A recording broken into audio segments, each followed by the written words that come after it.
October 27, 1962, 12:03 p.m. local time.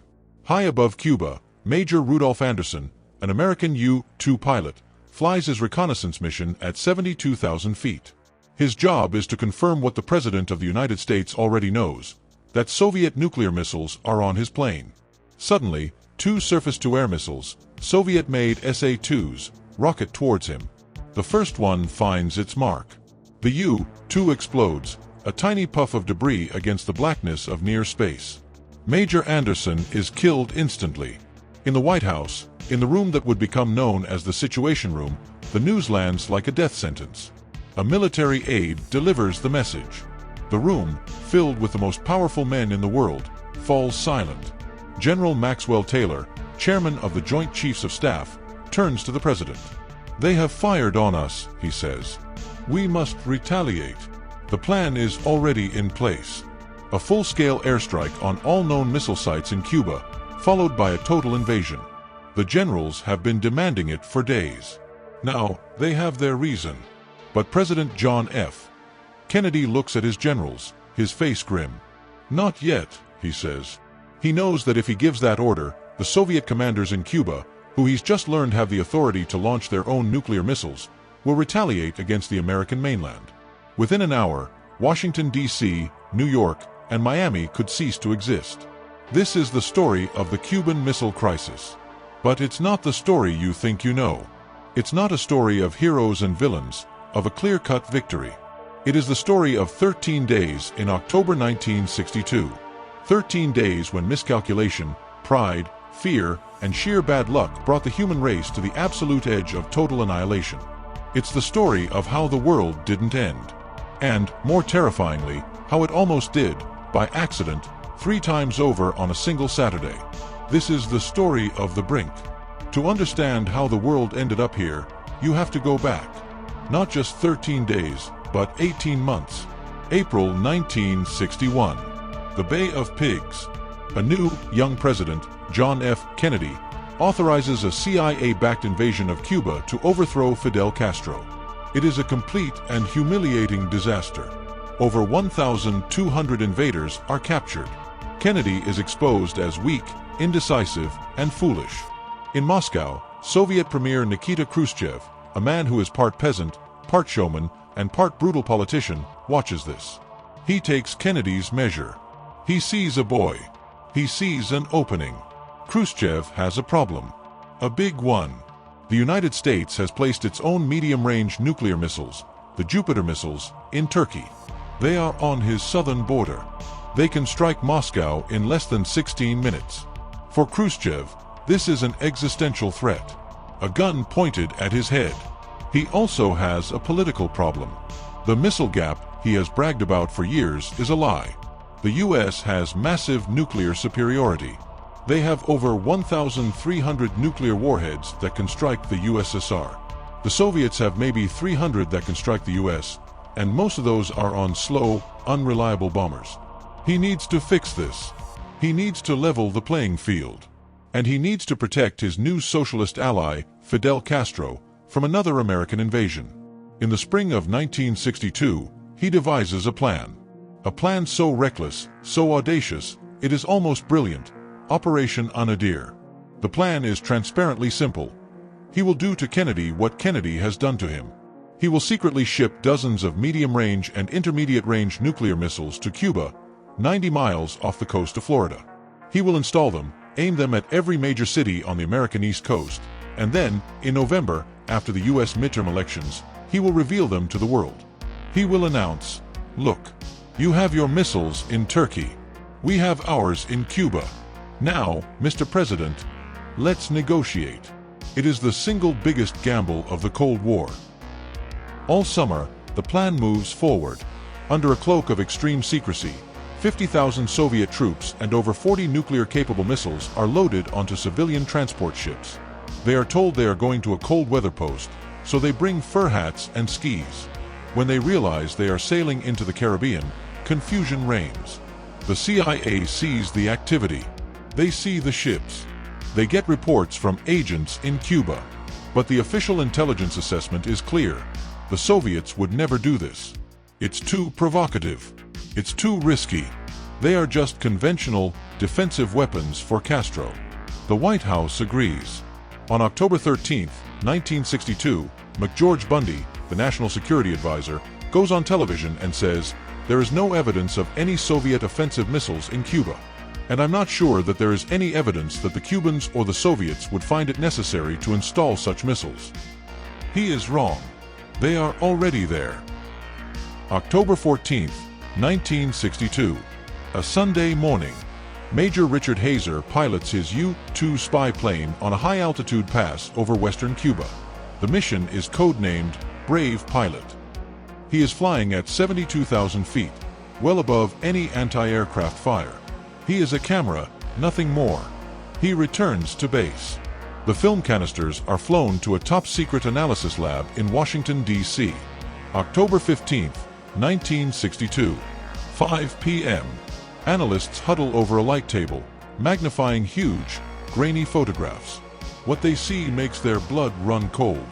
In a clearing near San Cristobal, Cuba, they see the distinct, star-shaped layout of a Soviet SS-4 medium-range ballistic missile site.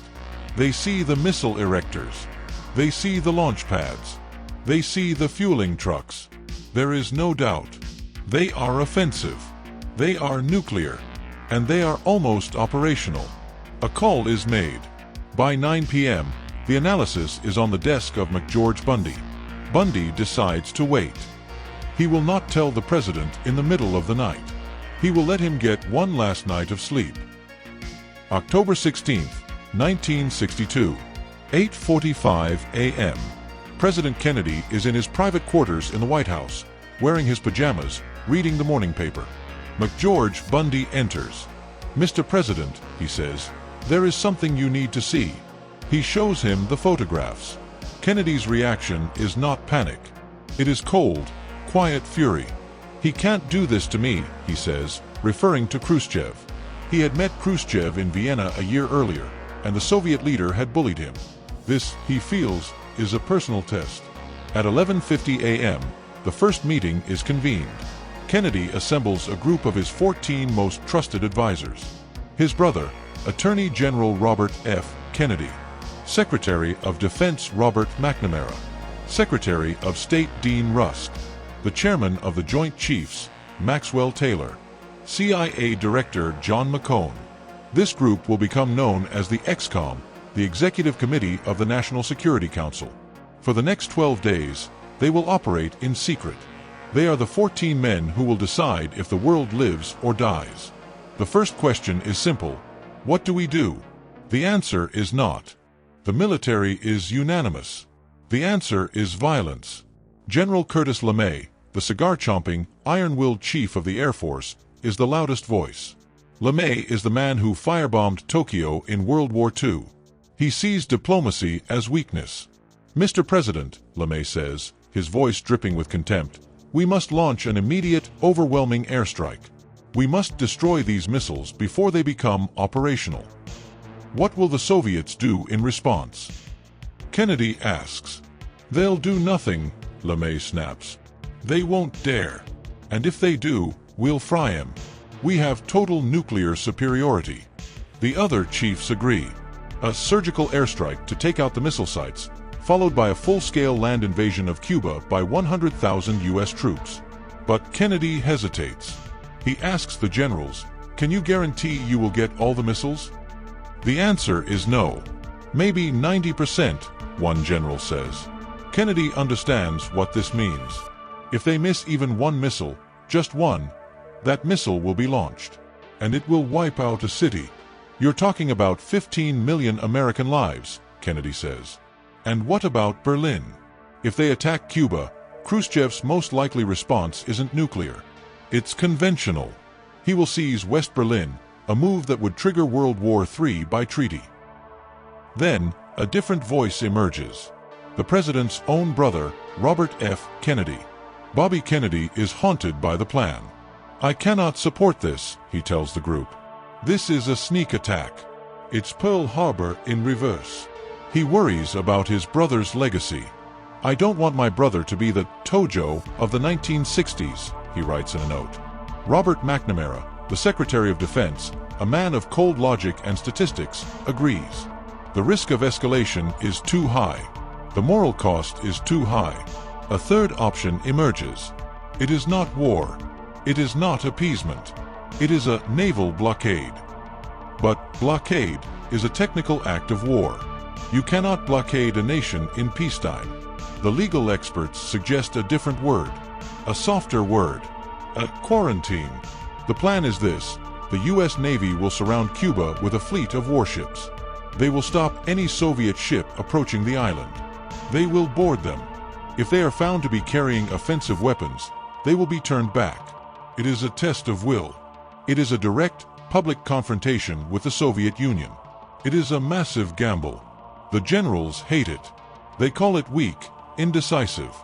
It's a surrender, LeMay fumes. But Kennedy chooses it. It is the one option that does not start with American bombs falling. It gives Khrushchev an out. It gives both sides time to think. For 6 days, the debate rages in total secrecy. The president continues his public schedule. He goes to campaign rallies. He tells the press he has a slight cold. He is lying to the world to save it. By October 21st, the plan is set. The speech is written.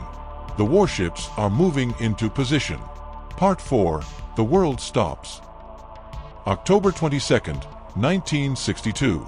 7 p.m. Eastern Time. President Kennedy addresses the nation. It is the most terrifying presidential speech ever given. Good evening, my fellow citizens. This government, as promised, has maintained the closest surveillance of the Soviet military buildup on the island of Cuba. Within the past week, unmistakable evidence has established the fact that a series of offensive missile sites is now in preparation on that imprisoned island. Across America, people stop. Families gather around their televisions, their faces pale. To halt this offensive buildup, a strict quarantine on all offensive military equipment under shipment to Cuba is being initiated. I call upon Chairman Khrushchev to halt and eliminate this clandestine, reckless, and provocative threat to world peace. The word nuclear hangs in the air, unspoken but understood by all. The reaction is immediate. Panic. Supermarkets are flooded. People buy every can of soup, every roll of toilet paper. Church attendance skyrockets. In schools, children practice duck and cover drills, a pathetic ritual against a thermonuclear blast. The military moves. For the first and only time in its history, the U.S. Strategic Air Command, or SAC, moves to DEFCON 2. This is not a drill. DEFCON 2 is the step just before all-out nuclear war. 1/8 of all B-52 bombers are scrambled into the air, 24/7. They fly on routes toward the Soviet Union, carrying multi-megaton bombs. They fly to their fail-safe points. If the order comes, they will proceed. If they do not hear anything, if Washington, D.C. is a crater of glass, they will also proceed. The world is now on a hair trigger. October 24th, 1962. The quarantine line. The U.S. Navy has drawn a line in the water, 500 miles from Cuba. Over 180 warships, led by the aircraft carrier USS Essex, are waiting. In the Pentagon, they watch as 24 Soviet transport ships and 4 submarines steam directly towards that line. This is the moment. If the Soviets challenge the quarantine, the U.Same. Navy has its orders: fire a shot across the bow. If they do not stop, destroy them. Robert McNamara, watching the radar, is terrified. He knows that a shooting war on the high seas will escalate to nuclear war in hours. In the White House, the tension is unbearable. Dean Rusk, the Secretary of State, looks at McGeorge Bundy and whispers one of the most famous lines of the crisis. "We're eyeball to eyeball." And I think the other fellow just blinked. The message comes in. The Soviet ships, one by one, have stopped dead in the water. Or they have turned around. The White House erupts in relief. They've done it. They've won. But they are dangerously wrong. The ships that turned back were carrying conventional goods. The missiles, they were already in Cuba. And the Soviet submarines, they were still there, hiding under the surface, armed with a weapon the CIA didn't even know they had. The crisis has not been averted. It has just entered its most dangerous phase. October 26, 1962. A glimmer of hope. A long, rambling, emotional letter arrives from Khrushchev. It's clear he wrote it himself, perhaps after drinking. He talks about the knot of war being tied. Let us not only relax the forces pulling on the ends of the rope, he writes, but let us take measures to untie that knot. We are ready for this. He makes an offer. A simple one. If you will give me your assurance that you will not invade Cuba, then the necessity for the presence of our military specialists in Cuba will disappear.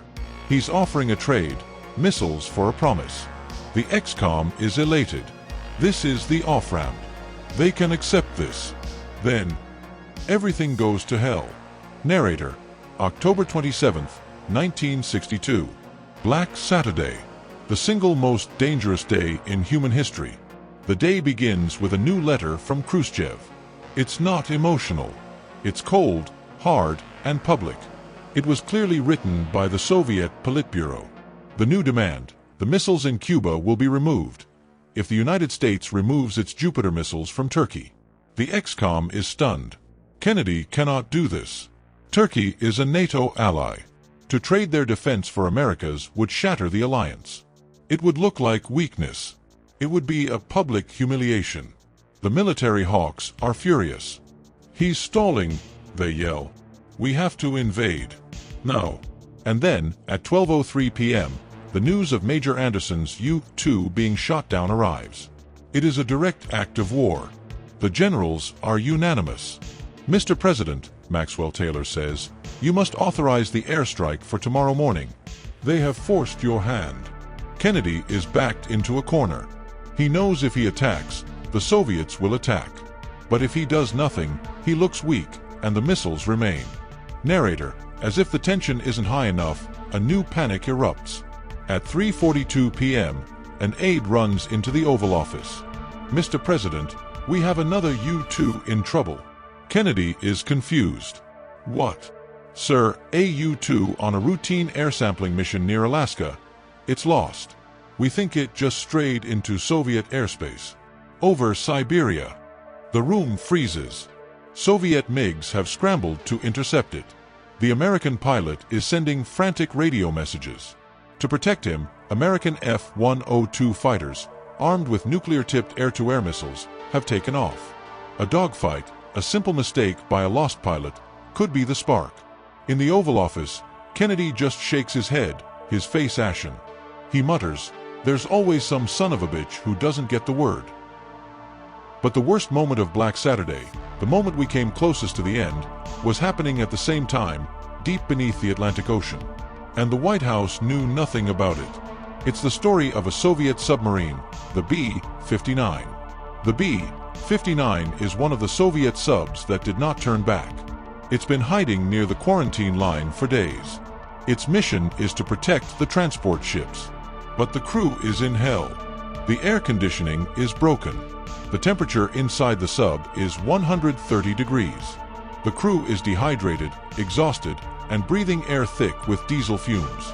They have had no contact with Moscow for days. They are blind. The U.S. Navy knows a sub is down there. They are dropping small, non-lethal depth charges, the size of hand grenades. It's the standard signal for surface and identify yourself. But inside the B-59, it doesn't sound like a signal. It sounds like an attack. The explosions are rattling the hull. The lights are flickering. The crew is panicking. They think the war has already started. The captain of the sub, Valentin Savitsky, is convinced. They are going to blow us up, he yells. We will not be shamed. We will sink them. We will die, but we will sink them all. Here is what the Americans do not know. The B-59 is armed with AT-5 nuclear torpedo, a 15-kiloton warhead, the same size as the Hiroshima bomb. The standing orders for the sub are clear. If the sub is breached, or if they are under attack and war has been declared, they are authorized to use it. The captain orders the torpedo prepared. The special weapon. To launch the torpedo, a specific protocol is required. The captain, Valentin Savitsky, and the ship's political officer, Ivan Maslenikov, must both agree. They both do. They are ready to launch. But on this one submarine, a third man, by pure chance, also had to agree. He was Vasily Arkhipov, the flotilla commander, who just happened to be on board the B-59. Arkhipov is the only one who keeps his head. "No," he says. "We are not under attack. This is a provocation. They are signaling us, not sinking us. We will not launch." The captain is furious. He screams at Arkhipov. The political officer argues. But Arkhipov holds firm. He is the flotilla commander, and he refuses to give his authorization. He single-handedly calms the captain down, convincing him to surface the submarine amidst the American fleet. The Americans are shocked when the sub surfaces. They had no idea what was happening inside. We would not learn this story for 40 years. We would not learn that on October 27, 1962, one man, Vasily Arkhipov, standing in a 130-degree submarine, breathing toxic air, and being bombarded by explosions, saved the world. Back in Washington, it is the evening of Black Saturday. They know nothing of Arkhipov. All they know is that a U-2 is shot down, another is lost over Siberia, and the generals are demanding an invasion within 24 hours. The situation is desperate. And then, a stroke of genius. It's called the trollop ploy, named after a character in a Victorian novel.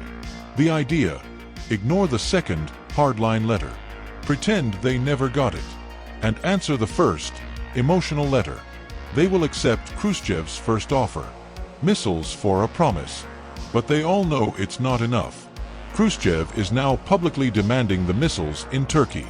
He needs a way to save face. So, Kennedy devises a two-track plan. Track 1, the official, public response. They send a letter to Khrushchev, agreeing to his first offer. The U.S. will publicly pledge not to invade Cuba if the Soviets remove the missiles. Track 2, the secret, the back channel. At 7:45 p.m., Robert F. Kennedy secretly meets with the Soviet ambassador, Anatoly Dobrynin. The meeting is intense. RFK is raw, emotional. He tells Dobrynin that the situation is out of control, that the president is losing control of his military. "We are on the verge of war," he says, "and he is the only one who can stop it." Dobrynin brings up Turkey, and this is where the real deal is made. A deal so secret, only 8 men in the room will know about it. The president is willing to remove the Jupiter missiles from Turkey, Bobby Kennedy says. But it cannot be part of this deal. It cannot be a public trade. It has to be a secret understanding. We will remove them. We will do it in a few months. But if you ever tell anyone that we made this deal, the deal is off, and the consequences will be terrible. He's giving Khrushchev his public victory, and his secret one. He then delivers the final ultimatum. We must have a yes from your government by tomorrow. If we do not, then the missiles will be removed by force. The invasion will begin. The message is sent to Moscow. October 28, 1962. A Sunday morning. The XCOM meets. They are waiting. The generals are in the room, with their invasion plans ready. The airstrikes are scheduled for the following morning. The deadline passes. 9 a.m. Silence. 10 a.m. Silence. 11 a.m. Just as the tension becomes unbearable, an aide runs in. We're getting a broadcast from Radio Moscow. The translators scramble. They listen, scribbling on a pad. It's Khrushchev. He is broadcasting his response to the world. He announces that the Soviet government has given a new order to dismantle the arms which you described as offensive, and to crate and return them to the Soviet Union. He's done it. He's accepted the public deal. In the XCOM room, the relief is so profound it is almost violent. Men are cheering, some are crying. Dean Rusk turns to McGeorge Bundy. "We have won," he says. But Kennedy is quiet. He knows what really happened. It wasn't a victory. It was a compromise. It was a trade. Across the world, the human race, which had been holding its collective breath for 13 days, finally exhales. Narrator: the crisis was over. But the story was not. In Cuba, Fidel Castro was furious. He had been a pawn in a superpower game. He had been betrayed. In Moscow, Khrushchev was seen as weak. The military brass never forgave him for backing down. 2 years later, they would use his humiliation in Cuba as a pretext to remove him from power. In Washington, the generals were disgusted. They felt they had been denied a military victory. General LeMay would later say, "We lost. We had the chance to get rid of the communists in Cuba, and we chickened out." The secret of the Turkey missile swap was kept for decades. The world was told a simple story, that Kennedy stood firm and Khrushchev blinked. It was the myth of brinkmanship, of strong leadership. The truth was far more complex and far more terrifying. The truth was that the world was saved not by threats, but by a secret compromise. It was saved by one man ignoring a hardline letter, and another man refusing to turn a key in a hot, dark submarine. The Cuban Missile Crisis did not teach us how to win a nuclear war. It taught us that a nuclear war can never be won. In the aftermath, a few small, sensible things happened. A hotline was installed, a direct teletype link between Washington and Moscow, to ensure the two leaders could talk directly and never again have to communicate through public radio broadcasts. And in 1963, Kennedy, profoundly changed by the crisis, would sign the Limited Nuclear Test Ban Treaty, the first real step toward reigning in the arms race. We will never know how close we truly came. But we know this: for 13 days, the logic of the Cold War demanded mutual destruction. It was only the flawed, frightened, and ultimately human refusal to follow that logic, from Kennedy, from Khrushchev, and from Vasily Arkhipov, that allowed for all the days that came after.